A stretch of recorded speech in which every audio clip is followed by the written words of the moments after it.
Welcome to the Infowars Nightly News. I'm David Knight. It's Monday, October the 14th, 2013, and here are our top stories.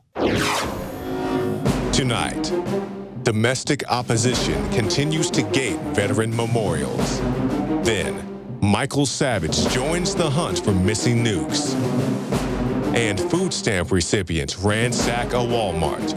That's next on the Infowars Nightly News. Because let me tell you something, when these things implode like this, it'll implode so bad that the globalists won't even be able to ship in food and stuff for themselves.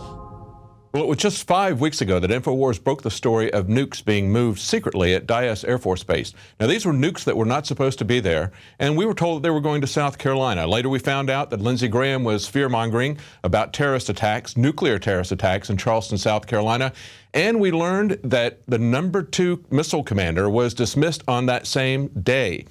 Now, when that happened, a retired Air Force General Eugene Habinger said, "I know of no other case ever of a deputy commander who was relieved for cause." Now, he was the commander from 1996 to 1998, and it was a nonsense charge. He's not been charged by local authorities. But then it got much stranger on Friday. The number 1 commander of missile commands, nuclear missiles, was dismissed. And no one else other than Infowars and Michael Savage are interested in reporting this story. The crony media isn't interested in investigating anything about nukes being moved or even what appears to be an unprecedented purge of top-level nuclear commanders. And the fact that these firings were leaked in an email, and the email said that it was due to a lack of trust over a temporary assignment. This is a general who's in charge of all the nuclear commands. I wonder what kind of a temporary assignment he might have been on.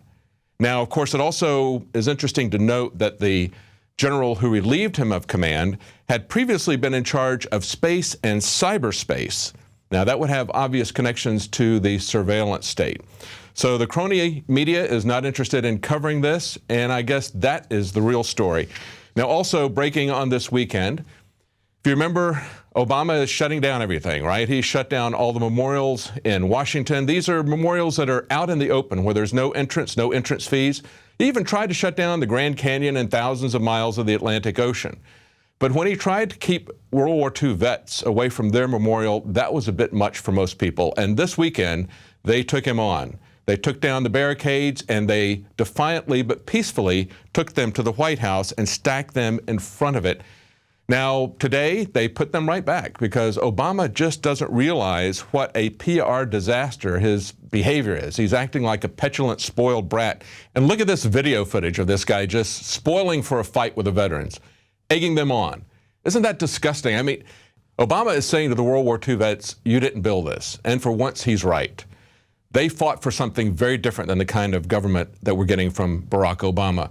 Now, there was another confrontation at the White House this weekend, and this was from a Nobel Peace Prize nominee who lost to Obama for the Nobel Peace Prize.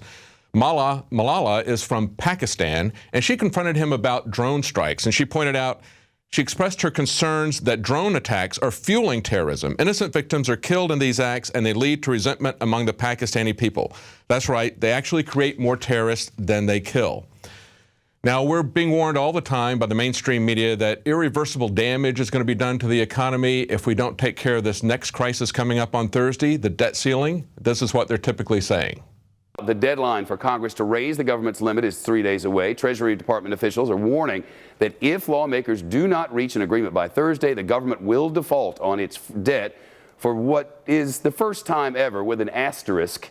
And I say with an asterisk because after the War of 1812, it happened for a brief time. And then back in 1979, because of a sort of technical glitch, it happened again very briefly because Congress delayed raising the debt ceiling. Anyway, this would potentially cause irreversible damage to our economy. An Infowars article points out it's a much bigger asterisk than Shepard Smith said. The U.S. has repeatedly defaulted on debts. It's not just at the War of 1812. It was the Revolutionary War. It was also around the Civil War on greenbacks, Liberty bonds in 1934. And China is alleging that the U.S. has already defaulted by weakening the dollar. When they print massive amounts of money, if you've got a debt with someone and you decide you're going to pay them back with monopoly money that you've just printed with a fiat currency, that's a way of defaulting. Are we going to allow the government to grow the debt by another 5 or 6%? That's what they're looking for with the ceiling. They're going to use that ceiling. They wouldn't call for it and demand it if they didn't need it. We've got to stop the spending.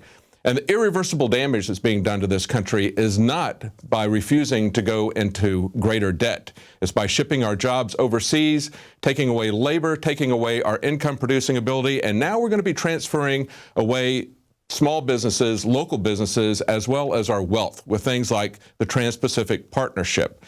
On Friday, Mike Adams was on the Alex Jones radio show, and he was talking about the unfinished and unusable Obamacare website, and he pointed out that there would be major catastrophic issues if the EBT site were to go down, and the very next day, that's exactly what happened.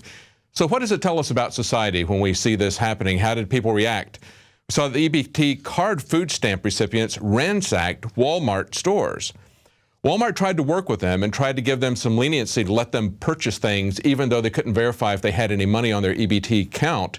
And the story goes on to report that one woman who racked up $700 worth of groceries had only 49 cents on her card. And when the database came back online and card purchase limits were suddenly restored, the card holders abandoned their full carts and just walked away.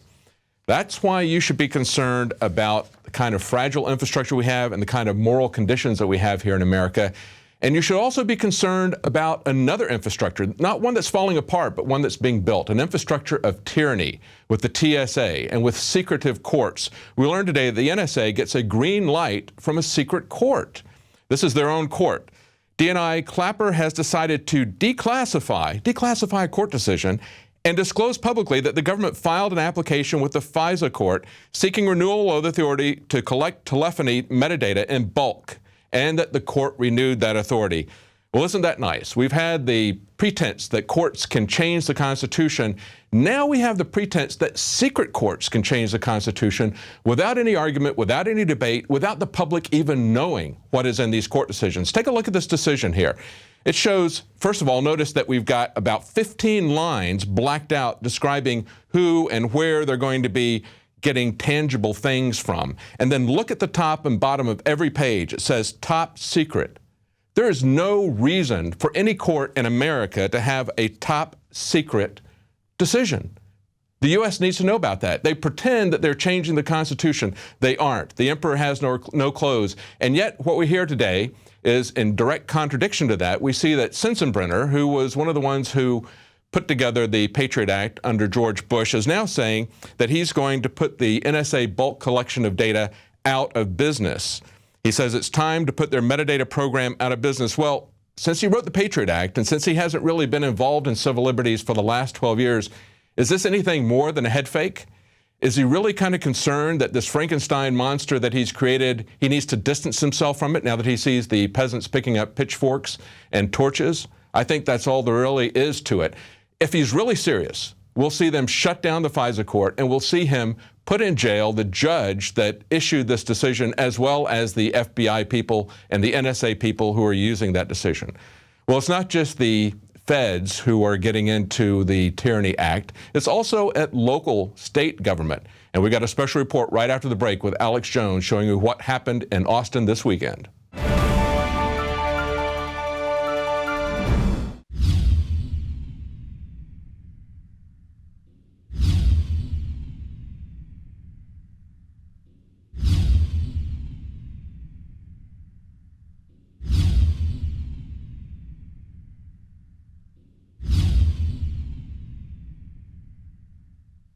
Why is nascent iodine so important? Nascent iodine is so important because it goes directly to the thyroid. It's not bonded to a salt, which means it doesn't have to be broken down, and it's the most usable form. It's what the body uses. It's what the body is designed to use. If you have low energy levels, if you have pains, if you have thyroid problems, if you don't feel up to par, well, they've proven now that the fluoride and a lack of iodine causes a decreased IQ, because you have all this stuff that builds up inside your system and builds up and builds up. And that's why some people, when they start taking iodine, will have what's called a Herxheimer reaction or a detoxification reaction. But that's a good sign. That means you're detoxifying all that fluoride buildup, the mercury buildup in there, the bromine buildup in your system, and the chlorine buildup in your system. You don't want those things. All of those things have been proven as carcinogens. That's one of the reasons prostate cancer is on the rise too, is because prostate takes up iodine, and the men that are lacking iodine causes the prostate to become cystic and causes the prostate to swell and eventually leads to prostate cancer. There's been an extreme rise in polycystic ovarian disease, PCOS, with women, fibrocystic breast disease, because iodine is stored in the breast tissue, the ovaries, the prostate glands in men. It's utilized by every single cell in the body. Why does this almost taste good compared to other iodine that tastes horrible? That's because it's real iodine atomic form. We wanted something that's going to go straight into the bloodstream and straight into the thyroid gland. We wanted to put it in a vegetable glycerin base. That's a USP kosher certified vegetable glycerin base. And that product is not tested on animals. It's vegan friendly. It's gluten free. It's GMO free. Of all the things I've done, Nascent Iodine was just absolutely amazing. So we developed with Dr. Group a double strength, low price. InfoWarsLife.com, Survival Shield, the Atomic Nascent Iodine, available right now. Welcome back. There are people at all levels of government that are just itching for a crisis, real or imagined, to show that they have power. This is what Alex Jones encountered today.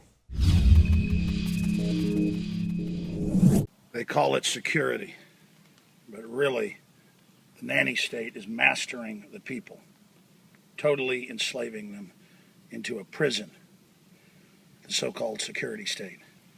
It's all by design. Talk about how ridiculous the city of Austin is.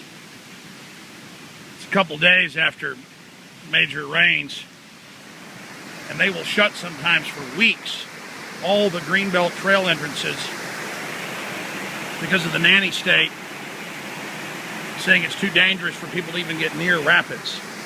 That's like saying shut all the roads down because some pedestrian might walk out and get hit by a car. And of course, that is thousands of times more dangerous. And it's just like they've banned dodgeball and now playing any ball games at most public schools. This is the nanny state. They want you trained to be an absolute, total prisoner, while the government trains specialized paramilitary forces with armored vehicles and tanks to kill you at the instant you don't follow orders. And the TSA says, we will arrest you if you make jokes about us. You are also reminded that any inappropriate remarks or jokes concerning security may result in your arrest. We appreciate your cooperation while these measures are in effect. The idea that this has to be shut down, they say, because people might walk a half mile down here to Barton Creek, just shows the prison that they built in the name of safety. And that was actually done with the Chinese emperors by the bureaucratic class. They turned them into prisoners in the name of safety and security. That's what's happening to everybody right now. Honeybees kill 200 plus people a year. That's more than terrorists. We need TSA down here to protect us from honeybees. I mean, we've got to be protected. Of course, I shouldn't joke around. They're making people wear helmets in England and now in places like New Jersey to play soccer. Shouldn't give them any ideas. 14 out of 20 Austinites in the questionnaire we did on the street, we have video of it, should make everybody wear helmets to walk down the street. Can I get you to sign my petition to compel people to wear helmets while they're walking? Sure. Awesome. Can I get you to sign up to make everyone wear one? No, it's like... To just go Would ahead. that be a mandatory law or something you're saying? I mean, I hope so. We can get it passed. Well, I think UT, we're super trendy, so we can get it. What starts here changes the world. I'm down for it. We can't be trusted, and that's why if we can just make this a law, a rule that we can enforce. Yeah, no, of course, tickets for anyone without helmets. Godspeed. You can do it. And of course, when I started walking up here, a woman said, hey, you can't go down that path. It's closed. I was getting out of my car. She was getting in hers. I walked past her. She came about 100 yards out of her way to follow me up to the entrance of the path to say, hey, it's closed. You can't go in there. And she said it with authority and pleasure. I said, you know what? I don't pay attention to bureaucratic baloney. I'll go down here on my own risk. Oh, I'm so daring to walk down in America down a forest path I guarantee you, when we put this on the nightly news and then it goes on YouTube later, there'll be people that agree with the system. Guaranteed. And that's just the example of what I'm talking about. That poor woman wouldn't go out of her way to defend liberty, the Bill of Rights, the Constitution. She wouldn't dare go to the NSA and tell them stop spying on her illegally. She would just come up aggressively and with pleasure because she believes she's enforcing for the state and tell me, hey, you don't go down there. Oh, look right here. Looks like folks are already awake in this area. How crazy is it to walk up and see that? Okay, bro, you're a jogger I see down here sometime. You just came running from another angle, and you told me you've seen them writing tickets? Yeah, sure. They write tickets for lots of stuff out here. Park closed. We should get away from the street. Really? Yeah. Really? Yep. Amazing, bro. Thank you. They'll write you a ticket. I'll see you on the... All right, thanks. Well, there you go, folks. Total prison. Alex Jones signing off for now for Infowars.com. Follow us on Twitter at RealAlexJones. Well, a power grab that we should all be concerned about is the much larger power grab of Agenda 21. And if you want to learn about that, you can get Behind the Green Mask by Rosa Corey at the InfoWarsStore.com. Find out how they're going to use local tyranny to take over not just green spaces for a weekend. And if you're watching on YouTube, please consider getting a subscription to PrisonPlanet.tv. You can watch that along with 10 other friends simultaneously, and it helps to support our operation here. Now, speaking of YouTube, one of the larger YouTube channels hosting Infowars content is Change the Channel. That's Ken Webb, and he's got Obama Deception, has about 13 million views on that channel. Jakari Jackson's going to be interviewing him after the break, and he's going to be talking to him about a new narrative, dramatic narrative series that he's putting on his YouTube channel. Stay tuned.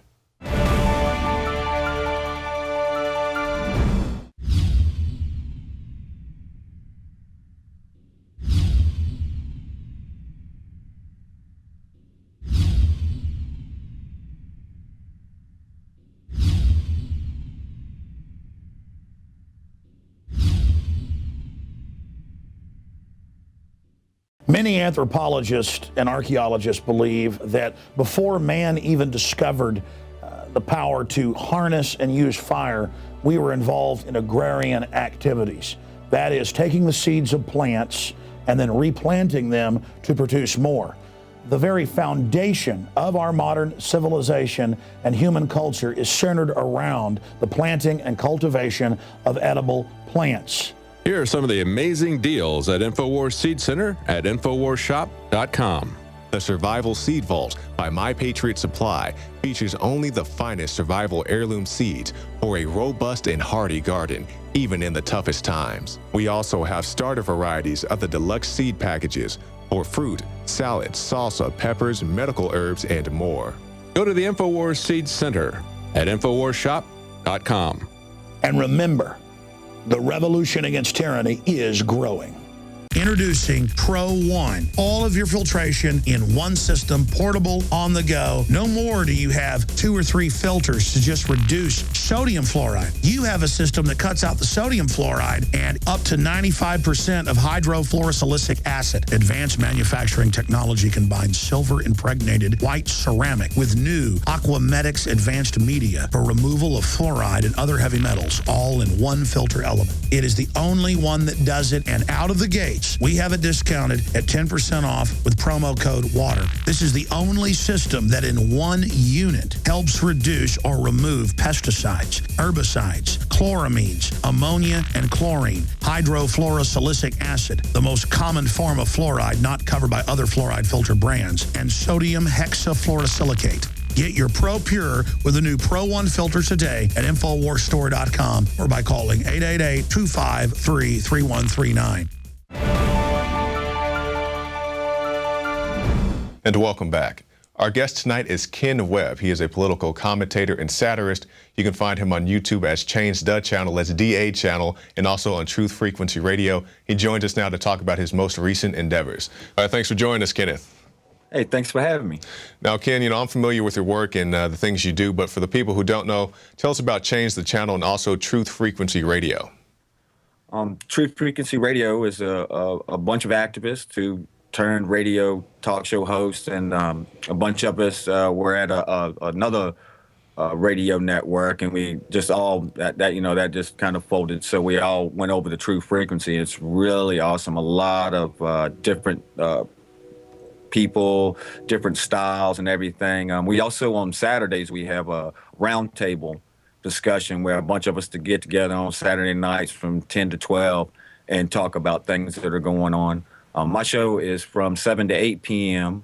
Eastern time, and I take a lot of things from YouTube that I do over on YouTube, and I will put it into radio. Also, like I'll do a weekly list. I'll dig from the hat sometimes, pick out topics to talk about. I'll do rants, breakdowns, little mini documentaries in there. So I try to take everything from the visual to the audio out there. Over on Change the Channel, I've been doing that for about 8 years now, and trying to do different styles of videos to present the information. And tell us, Ken, because I noticed you have some new additions where you constantly change your flow and your style, but tell us about some of the more recent additions you've added to your repertoire. The newest one is Monologue with the Revolutionary. It's a fictional monologue set in the future about the revolution to come as told by a revolutionary living in a new world order. And it goes on. I did 2 episodes of that. It's really good because it's fictional, and I like changing it up and presenting information in this format also, because it's, a lot of the fiction's based on reality. In the story, we'll learn about the future. As the story continues, you'll learn more and more about it, because they've just got 2 episodes up now, and they're about 2 minutes each. And about what led up to all of this. So you'll learn as it goes along what led up to the point that the character's at.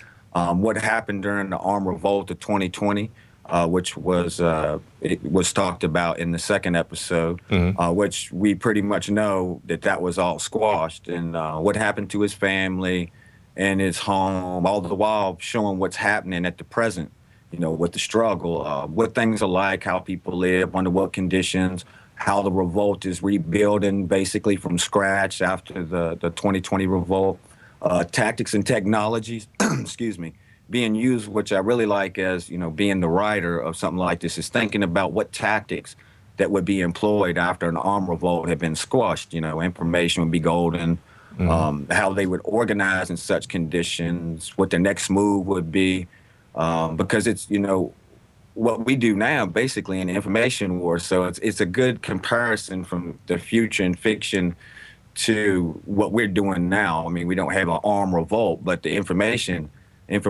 war is where it is now. But they're kind of forced into no other options at this time. So I'm using a lot of reality in the work of fiction. That's exactly what it is, because we see every day the parallels between fiction and the real world get less and less. We think about 1984, we think about Brave New World, and all these other things going on. So let's talk about some real world issues right now with this current government shutdown. What are your views on that? I'm really wondering if this is this when they're going to make their move. I mean, because I think about it futuristically as what will affect if we default on the 17th. What would happen if they allowed that to happen? Because the powers that be, the puppet masters out there, they could use any of these situations to go take it to the next level. If we default, and let's say people start not receiving their Social Security or veterans benefits or anything like that, people can't go to the grocery store. I mean, I told my mom, I was like, I hope you got some money set back just in case. I'm not saying anything's going to happen. They'll probably come through with a quick fix, and this thing will drag on and on. But there's the other option that they want to do that, because what would happen? People start rioting, raids on the stores at some point, and then they would be able to crack down a lot more. Martial law. Right. So it's a possibility. I don't know. I kind of go back and forth. I'm not good at predictions, really, but I think that this could be an opportunity for them to do a lot of things if they wanted to, or allow through, you know, like the furloughed workers, something to happen like some kind of false flag attack of some sorts. And we definitely don't want to see that. But something that's not a prediction, we see all these veterans not being allowed to go to their own memorials, things that they built with their own blood, sweat, and tears. And it's just very sickening, in my opinion. You know, these guys go to their own memorial. You can't even get in. They got it taped off or roped off. And your thoughts on that? That's horrible. Then it's just a telltale sign that they don't care. They do not care about us. They don't care about veterans. And you know how they always, every time they're talking about it, the brave men and women and all this stuff, and they'll drape themselves with soldiers behind them. They'll bring them to the football games and, you know, have the kids run out on the field and hug them and all that. And they set all of that up, and then what do they do to them? I mean, look how many homeless veterans that there are out there, the percentage of homeless people that are actually veterans, and that's been for decades and decades, that's been the case. They don't take care of them. They just use the same thing as us. It's sad. I was glad the first day when they just, you know, busted through the barriers and went on, but now the reports are they're just like, they're spending more money on the police there, police presence and all of that, and protecting in that manner than they needed when they just left it open. I mean, it's exactly right. Now, Ken, our time is short, so tell us about, just give us an encouraging word for any activists out there, any commentators out there who may want to get started in the line of work that you do. You just gotta have an idea, get the information, research it, and spread it around in any way that you can. Just come up with the idea. If it's nothing but, I mean, if it's something like making flyers and posting them around with some information on it, and coming up with different ways and different, you know, means to get people to wake up. Because a lot of times people have to learn things for themselves. So a lot of times you could just put up a flyer with just a email address to some declassified government documents that are out there that if people would actually take the time to read, they would know that this whole thing is just insane. But as long as, and a word of encouragement also is a lot of people want instant gratification in this war, like the war and the battle that we're in. And I don't think that that's going to happen. I think that we just need to keep on our present course of this information war and always know that as long as they are there, we're going to be there. Exactly right. You can destroy the entire world and say 3 cats, you know, got in a rocket ship and blasted off. You got 3 people. One's going to think they the top dog with their mentality. The number 2 guy's going to sit there and want to be number 2. And there's going to be the third person's going to be the bottom of the barrel. He's going to be the slave to them. He's always going to be number 3. And in that mindset, the revolution will continue. Because exactly. Now, sorry to cut you off there, Ken, but our time is short. And I definitely appreciate you, Ken Webb. Change the channel. That's DA channel, and also Truth Frequency Radio. Thank you for your time, man. Hey, thanks a lot, man. And one of the great things about Ken is he posts many of our videos on his YouTube page, Change the Channel. Bomb Deception is there as well as many others, but you can also find those on PrisonPlanet.tv, where you can get yourself a 15-day free trial. You can get the Alex Jones Show, the nightly news, the special reports, the rants, and of course, the movies. So be sure to become a member of PrisonPlanet.tv. I'm Jakari Jackson for the Infowars Nightly News, and we'll see you next time.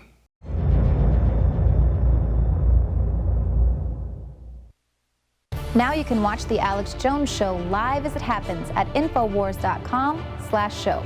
You'll find links to all of our content there and a free 15-day trial for Prison Planet TV. More than 60 movies and documentaries all in one place at Infowars.com/show.